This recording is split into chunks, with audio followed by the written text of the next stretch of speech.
ابراہیم کے متعلق فرمایا، اے میرے پاک پیغمبر جناب محمد الرسول اللہ صلی اللہ علیہ وسلم، میرے بندے ابراہیم کا ذکر کرو، وَاذْكُرْ فِي الْكِتَابِ إِبْرَاهِيمَ إِنَّهُ كَانَ صِدِّيقًا نَبِيًّا، وہ میرا بڑا ہی سچا نبی تھا۔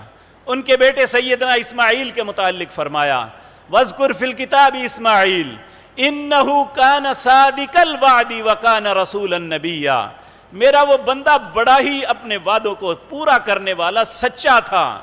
سچائی کو اللہ سے محبت ہے۔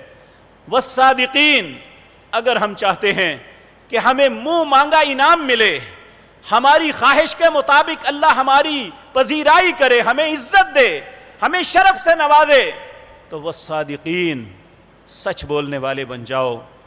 پھر تیسرا، والمنفقین، لوگوں کے مالوں پہ نظر نہیں، جو آپ کے پاس ہے اگر اس سے